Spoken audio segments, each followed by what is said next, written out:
us enough time to come back to a hearing and then go out for bids in order to meet FAA. So that's why that was sent out yesterday.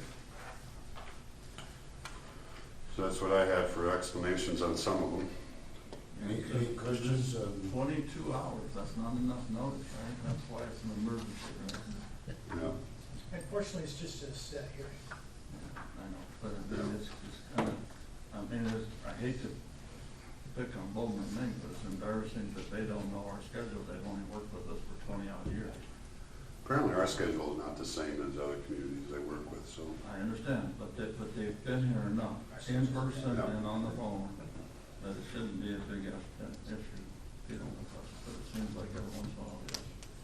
Is there any other questions on any of the topics here?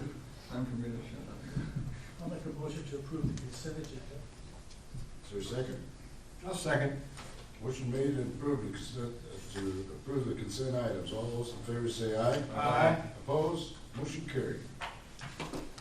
Moving on to the action items. Thanks, Premier. Oh, yeah. We'll see you again. Angie, thanks for showing up. You're welcome. Must be well organized. Wasn't any Did questions? you have a speech? Yeah. You can come talk. Yeah, you can talk. I will. Since you're here, you might as well say something. How long is the speech? It's not very long. You all cleared out from Sioux Center, didn't you? Yeah, and beautiful drive. Rick said I give you the thumbs up on the 3 days of that. So, you know, services aside, this is a little bit what I was thinking about. It's hard to believe it's 14 years ago since Premier purchased Mediacom and started the relationship in Lamar's. But I just wrote a few things down, and I'm going to pick on the mayor a little bit. You talk about the 3 Ps, right? The private-public partnership, and then I'm going to add a fourth, privilege. And to help make a community successful. And quite honestly, Premier is thrilled to be a part of this, and I hope we've added to some success in some ways. You know, over the years, we've invested in a fiber network. About $17 million is our total investment so far. We're very pleased to support various things in the community. We think that's a huge part of being part of a community. Angie with involvement in the Community Betterment Project and helping with that. The new football stadium. You know, I see Mike here with different hospital building projects, and sounds like more maybe coming down the road, local office and employees. And here's the privilege part, and this is for the contract, and I think of Jason and Jacob, but it's a privilege to partner with the city in providing your services. You know, it's something we really take serious. We're not this monster multi-state big company. I mean, we live here, we work here, we want the best for you guys. You know, we think the original goals when we originally met with Scott and Bill and Christy, you know, way back when, was security for your system, advanced services for all your locations, disaster recovery, backup. And it took time, it took talent. It's not my talent, it's talent with you guys and our staff to really get there. And to say thanks. We really appreciate you guys as a customer, and I hope you know that. So I wanted to say that. Thank you. So thank you. I've been here for 28 years. The first 14 were with another provider. And every year, at least once, if not twice during those years, we had issues, we had complaints, we had criticisms.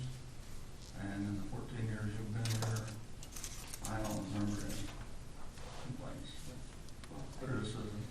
I mean, everybody wants it for free, but other than that. So do I. You know, but the reality is that, yeah, it's been a tremendous blessing, is the fancy word, that we have you guys as our partner too for dealing with it, because we do have 4,000 households in town that rely on us to get the right people here. And for a while there, we weren't doing the right thing, and now we are, and we continue to do it. So that's my 2 cents. COVID this year with remote learning and remote work, that I think people appreciated the network, you know, and that investment that was made. It worked. We were thankful for that. I'm trying to figure out how to spin this positively, but I'm not 100% with the rec. I think it's been great. A couple years ago, I had gotten some support complaints from the city, different departments, but for the last year, I haven't had one. So that's thumbs up to you guys, and keep up that good work, because that's where my eyeballs are, is, you know, if we're getting the support we need when we need it, that's important to me, so. But I haven't heard anything for 12 months, so. All right, Yep. glad to hear that. Appreciate the fine comments, and we'll put that fourth P in there. I know what you got. Thank you. Thank you. Thanks a lot. Okay, moving on. Number 2, under the action items, RAGBRAI, miscellaneous permits ordinance. Attached is the ordinance to address the miscellaneous permits RAGBRAI, July 23rd to the 25th, 2021. The ordinance is only effective for 3 specific days. The recommendation of the administration is that the council approve the ordinance of the first reading. Jason, you want to comment on any of that? Yes. You may ask yourself why, or maybe not. I mean, we just did, this ordinance replaces, if you remember, it was a couple months ago, we did the food vendor ordinance. This replaces that. I mean, that one doesn't go away. This replaces that for those 3 days. Gives us a little bit more control, and the reason for it is, I mean, this is common. I keep referring back to 2005, but we did the same thing in 2005. It's in order to get all the overnight towns along the route to be consistent in how they treat the food vendors that travel along. So that's why rates are consistent, rules on how we treat them are consistent. So that's really all this is. Once they leave town, this goes away. When we did our food vendor ordinance a couple months ago, there was written in that ordinance that our food vendor application, that whole process, didn't apply to community events. So, I mean, that's just another reason that this will take the place of it. It was written a year ago and just updated with new dates, but they canceled last year. I put all 3 of those motions on there because I looked back at what we did in '05. It was approved just on 1 reading. It didn't take a hearing. Now Mike can chime in if he wants on. Well, I would just add that with 1 councilman missing today, we need 3/4 of the entire council to adopt it on its first reading. So if any of you vote no, we'd have to have a second reading. That's Why are right. you looking at me, Mike? That's directed to a couple of you. There's a couple people that typically vote no for waivers, so we got problems. They're sitting by each other too. I mean, so there is no time concern wise, there really isn't any. I mean, the sooner, I was just on the RAGBRAI website this morning. It's advertised as that these vendor applications will go online April 6th, so that's today. That's how it's advertised. I mean, that'd be preferred. But when I was on there this morning, of all the communities, the overnight town ones, 3 of them had that application on their websites. The other ones hadn't yet. Right now, I believe there's a note maybe on there that says they will be available April 6th, but we can put a new note on there that says they won't be. But they can still be available pending. Well, like, if you guys have no intent of changing anything, yeah, they can be. They wouldn't be approved, I guess, until, They're completely. yeah, they could fill them out and submit them. That's what I'm They saying. just wouldn't be approved.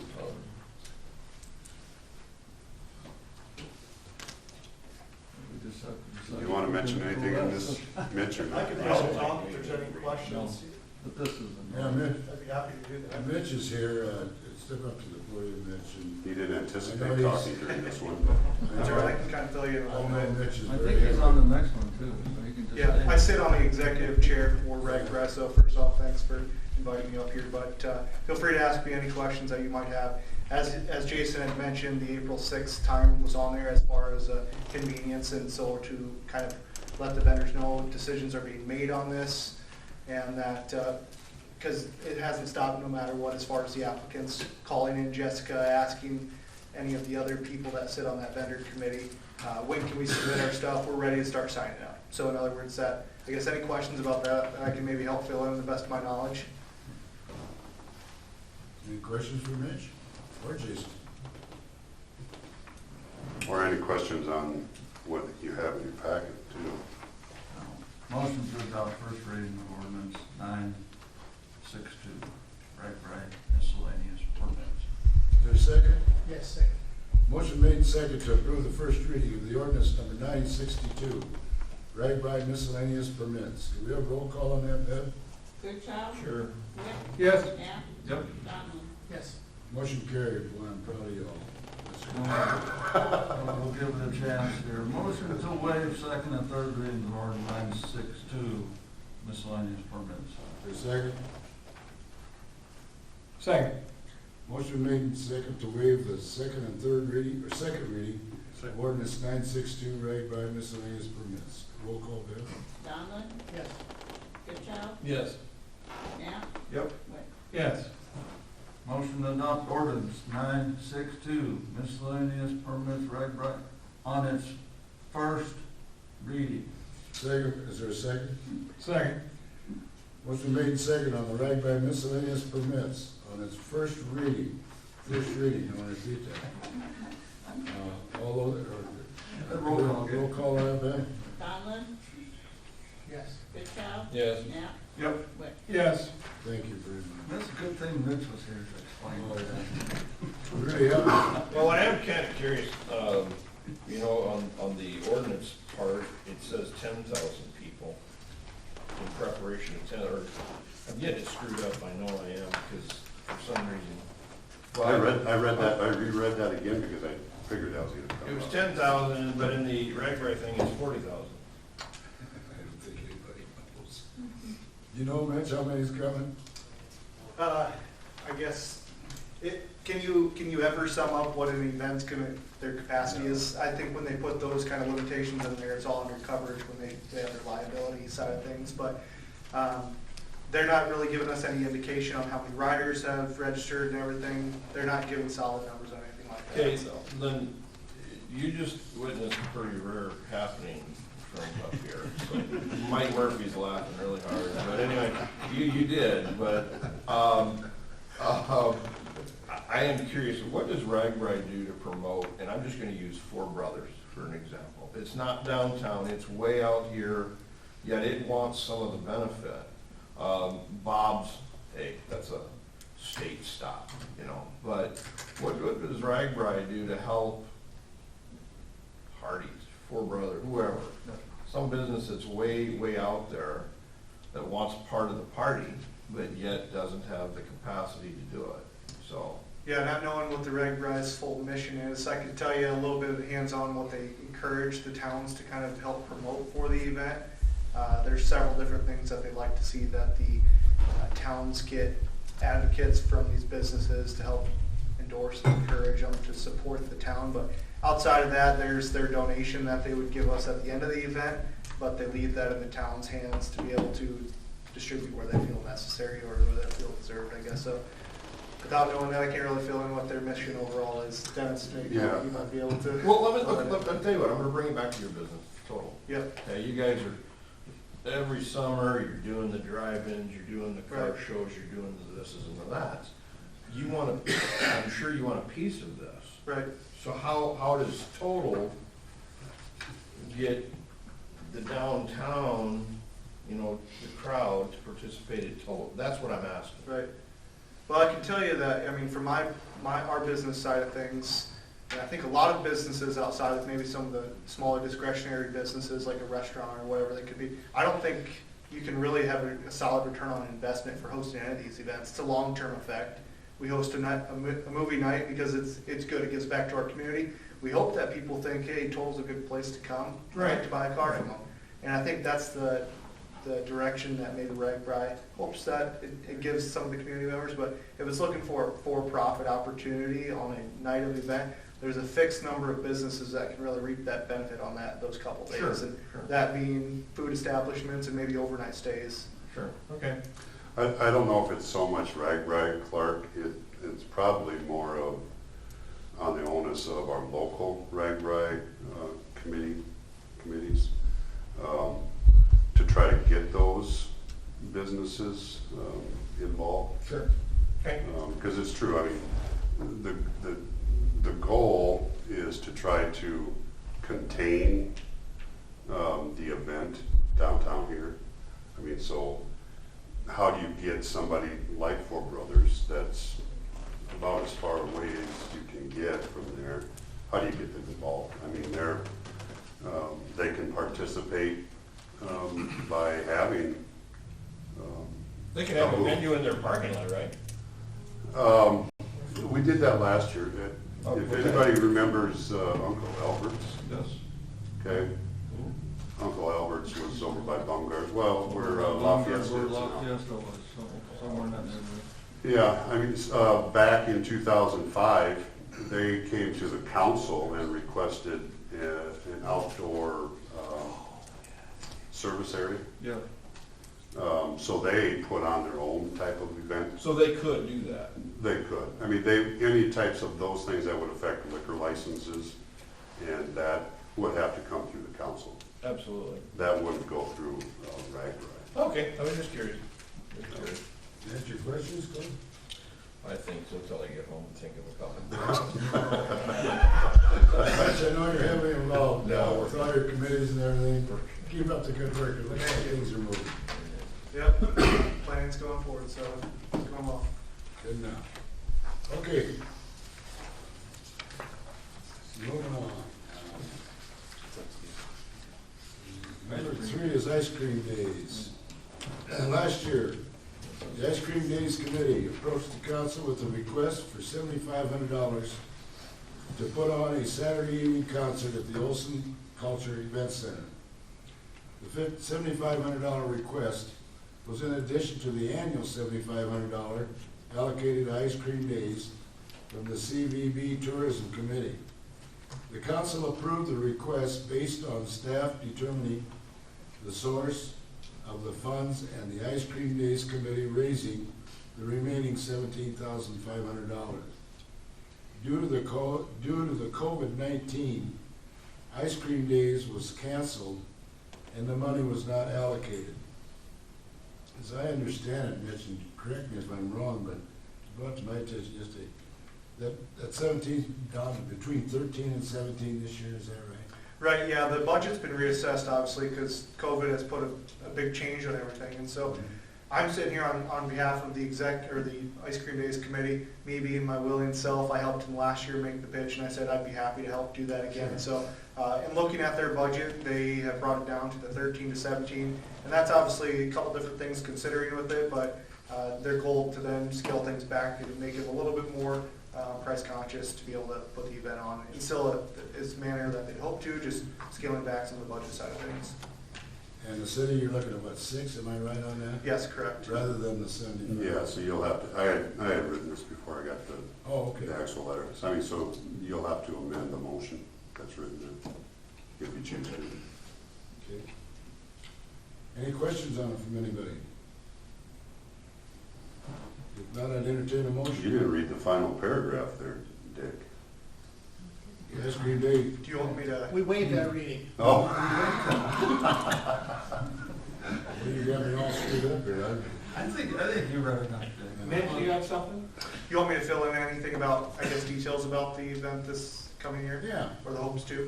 All right, so, as I said, appreciate Mr. Mayor and council members and staff for having me out here. Really, the goal here today is to help Megan Sneller as part of the executive committee for Ice Cream Days. I've been working with her a little bit from last year, just being a part of that with Brad Pick. And just a little bit of write-up here I'll share, and this might have been sent out by Jason if time got it to you in time. But Ice Cream Days continues to be one of the top tourism and annual local traditions for our community of Lamar's. The support of our sponsors, the Chamber and the city volunteers, and the volunteers continues to make it is and become what it has over the past years. Last year when we approached the council with hopes to be able to continue the Ice Cream Bash, which I'll give you some backstory on that, hosted a Saturday live concert at the Olson Center, which has been beautifully redone in the past couple of years and deserves the recognition that it does. So we came in the ask of $7,500, which was approved upon the contingency of raising any other funds that were associated with it, which in last year's budget was around that 17 to 20 as the pitch was. And to give a little bit of backstory from last year's pitch on that, in 2017 and 2018, Todd Pitts, he was a Lamar's native and the CEO of Insane Impact, a for-profit business, staged the Saturday night event, and it was a fitting way to end the celebration of Ice Cream Days.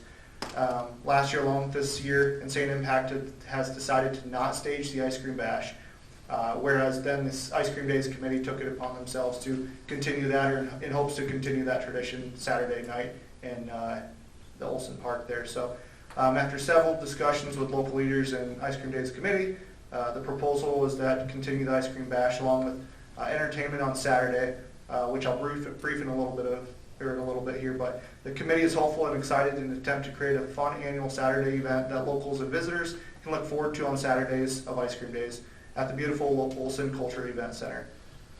The staging of the events on Saturday are ones that require financial investment and risk, as anything would do, or would be down there, I guess, an entertainment aspect. The Ice Cream Days Committee won't be able to do it without the help of those individual businesses and the city's help as well.